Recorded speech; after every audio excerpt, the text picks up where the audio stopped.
नमो बुद्धाय. जय भीम. मी तेजल खिल्लारे. लोकज्योती मराठी या यूट्यूब चॅनलमध्ये आपल्या सर्व प्रेक्षकांचे मनापासून स्वागत. लोकज्योती यूट्यूब चॅनलच्या सर्व दर्शकांना जय भीम नमो बुद्धाय.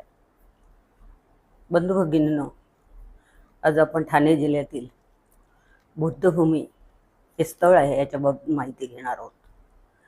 बुद्धभूमी हे बौद्धांचं धार्मिक स्थळ आहे आणि ते ठाणे जिल्ह्यातील कल्याण तालुक्यामध्ये वालधुन या ठिकाणी स्थित आहे. या ठिकाणी मुंबई इलाक्यातूनच नाही तर संपूर्ण महाराष्ट्रातून उपासक उपासिका या ठिकाणी दर्शनाला येत असतात, या ठिकाणी भेटी देतात. असे हे स्थळ जे आहे ते 80-81 पासून बुद्धभूमी फाउंडेशनचे महाथेरो गौतम रत्न हे त्या ट्रस्टचे प्रमुख ट्रस्टी आहेत. त्यांच्या व्यवस्थापनाखाली हे बुद्धभूमीचं व्यवस्थापन चालतं. त्या ठिकाणी ध्यान साधना आणि बौद्धांचे धार्मिक विधी, विचारधारेचा प्रचार प्रसार असे कार्य सातत्याने चालत असते. त्याशिवाय या ठिकाणी मोठमोठ्या धम्म परिषदा या ठिकाणी पार पडलेल्या आहेत, त्याचं आयोजन केलं जातं. त्याचबरोबर धम्मावर आधारित सेमिनार, धम्मपहाडसारखे बौद्ध धम्माच्या वर संगीताचे कार्यक्रम त्या ठिकाणी मोठ्या प्रमाणात झालेले आहेत आणि हजारो उपासक उपासिका आणि बौद्ध विचार मांडणारे जे भाविक आहेत त्यांनी या ठिकाणी हजारोच्या संख्येने या ठिकाणाला उपस्थिती लावलेली आहे. असं हे जे ठिकाण आहे ते आज त्या ठिकाणी त्या जागेचा फार मोठा एक प्रश्न निर्माण झालेला आहे आणि ती जागा ताब्यात घेण्याचा मोठा इथे प्रयत्न होत आहे. आणि सरकारने त्या ठिकाणी जे उड्डाणपूल म्हणतात त्याचं मोठं काम त्या बुद्धविहाराच्या मधोमध सुरू केलेलं आहे. हाच तिथला त्या जागेचा मोठा प्रश्न निर्माण झालेला आहे आणि बौद्धभूमीच्या मधोमधून हे जर उड्डाणपूल काम तिथे त्या ठिकाणी बऱ्याच मोठ्या प्रमाणात सुरू केलेलं आहे. वास्तविक पाहता त्या कामाला इथल्या उपासक उपासिका आणि बौद्धांचा फार मोठ्या प्रमाणात विरोध आहे त्या बांधकामाला. आणि तिथले जे ट्रस्टी आहेत महाथेरो गौतम रत्न यांनी त्या ठिकाणी म्हणजे ते वास्तव्याला आहेत तिथे आणि 1981 पासून ते आज तक आहेत, म्हणजे 46 वर्षापेक्षा जास्त कालावधी झालेला आहे त्यांचं त्या ठिकाणी वास्तव्य आहे. ती संपूर्ण 32 एकरची जागा आहे आणि ही जी जागा आहे त्याचं व्यवस्थापन त्यांनी अत्यंत सुंदर रीतीने केलेलं आहे.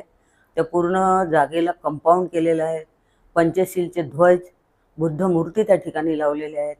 त्या ठिकाणी मोठमोठी आपले बौद्धवृक्षाची सुद्धा तिथे रोपण केलेलं आहे आणि आज बौद्धवृक्षसुद्धा त्या ठिकाणी 20-20 वर्षापेक्षा जास्त कालावधीचे तिथे वाढ झालेली आहे आणि खूप सारे वृक्षवल्ली त्या ठिकाणी त्यांनी वाढवलेली आहे.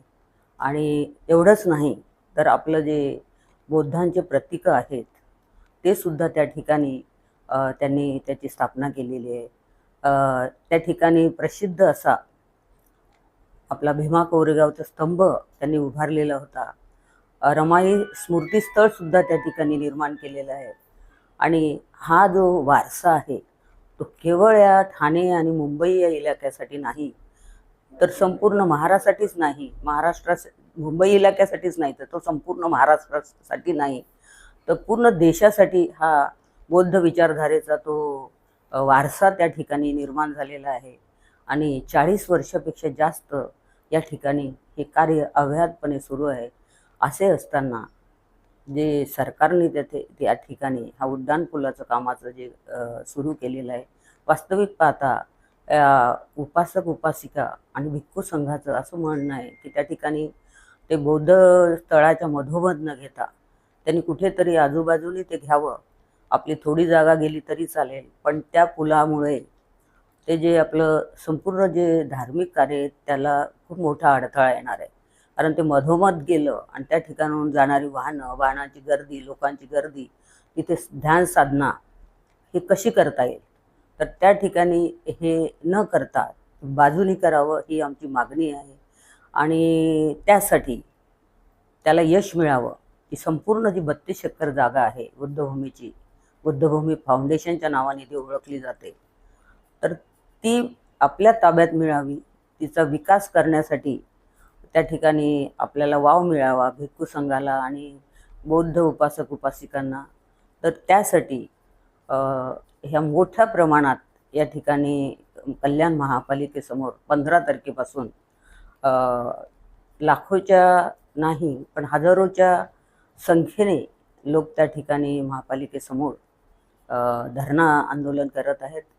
आदरणीय भिक्खू संघ, आदरणीय महाथेरो गौतम रत्न यांच्यासह त्या ठिकाणी भिक्षुक संघ ही धरण्याला बसलेला आहे.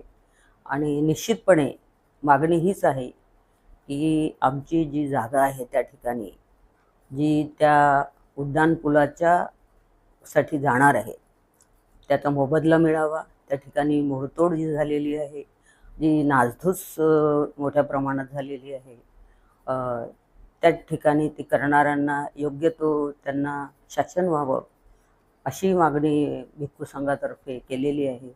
आणि वास्तविक पाहता 46 वर्षापासून ही जागा आपल्या ताब्यात असल्यामुळे आणि आदरणीय गौतम थेरो यांनी जी त्या ठिकाणी वेळोवेळी प्रेस कॉन्फरन्स घेऊन सांगितलेलं आहे आणि त्यांनी कागदोपत्रसुद्धा दाखवलेले आहेत की कसं ते सर्व जागा जी आहे ती बुद्धभूमी फाउंडेशनच्या ताब्यात आहे, त्यांच्या नावावर आहे. आणि त्या ठिकाणी जे तज्ज्ञ आहेत, ॲडव्होकेट आहेत, त्यांनीसुद्धा त्या कागदपत्राची पाहणी केलेली आपल्याला दिसून येते.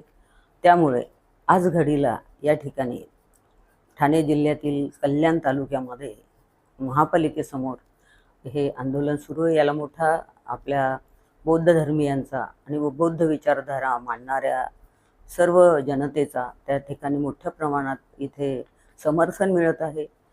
मोठ्या प्रमाणात या ठिकाणी महिला आघाडी, या ठिकाणच्या उपासक उपासिका महिला त्या ठिकाणी धरण्याला बसलेल्या आहेत. आणि एकच विनंती आहे की योग्य रीतीने हा जो आमचा वारसा आहे, ही बुद्धांची धरोहर आहे, आज तो जागतिक वारसा बनवू इच्छितो आहे, तर त्या ठिकाणी त्याला योग्य ते सरकारकडून योग्य प्रमाणात जो काही निधी आहे तो कुठल्याही प्रकारे अडथळे न आणता तिथे प्राप्त व्हावा. आणि आज घडीला जे भिक्खू संघातर्फे त्या ठिकाणी विकासाचं काम सुरू आहे, म्हणजे त्या ठिकाणी जे बौद्ध स्कूल आहे ते उभारण्याचं काम सुरू आहे. तिथे हॉस्पिटलचा प्लॅन बांधण्याचा आहे. तिथे जे काही ध्यानधारणेसाठी केंद्र आहे त्याची उभारणी करण्याचं प्लॅन तिथे आहे. आणि आपल्या विचारधारेला अनुसरून त्या ठिकाणी तिथे विकास करण्याचा तो प्लॅन त्या ठिकाणी जो आहे आदरणीय भिक्खू संघाने इथल्या उपासक उपासिकांचा, तर तो त्याला यश मिळावं हीच या ठिकाणी मी सर्व म्हणजे जे संबंधित आहेत शासन दरबारी पण विनंती करते आहे की ते कुठल्याही अडथळा न आणता त्या बौद्ध स्थळाला ती त्या प्रकारे योग्य ते सहकार्य केलं पाहिजे. कुठलाही अडथळा तिथे आणू नये. आणि ती जर बुद्धभूमीची जागा आणि त्याला अडथळे येत असतील सगळे हे कार्यक्रम राबवण्यासाठी, तर त्यांनी निश्चितपणे ते त्याचा प्लॅन त्यांनी थोडासा निश्चितपणे योग्य रीतीने करावा हीच या ठिकाणी मी शासनाला विनंती करते. आणि या सगळ्यांसाठी फार मोठ्या प्रमाणात आज समर्थन तर मिळतच आहे, केवळ या बौद्ध धर्मीयाकडूनच नाही पण या विचारधारेचं जे मांडणारे आहेत त्यांच्याकडूनही या ठिकाणी फार मोठ्या प्रमाणात समर्थन मिळत आहे. तेव्हा सर्वांना विनंती आहे की याला खूप मोठ्या प्रमाणात समर्थन द्यावं, या ठिकाणी भेटी द्याव्या. आणि हा जो आपला लढा एक प्रकारचा आहे की ती जागा सुरक्षित असावी, ती आपल्या बौद्ध स्थळासाठी बुद्धभूमीसाठीच असावी, तिला आपल्याला यश मिळालं पाहिजे आणि ती आपल्या ताब्यात असली पाहिजे. आणि ती आपल्या ताब्यात ठेवताना त्याचा विकास झाला पाहिजे. त्यासाठी सर्व शासनाकडूनही आपल्याला पुरेपूर तिथे सहकार्य मिळावं अशी इथे आशा बाळगते आणि या ठिकाणी थांबते. जय भीम, जय बुद्ध. आमचे असेच नवीन नवीन व्हिडिओज पाहण्यासाठी आमच्या यूट्यूब चॅनलला लाईक, शेअर, कॉमेंट व सबस्क्राईब करायला विसरू नका. धन्यवाद.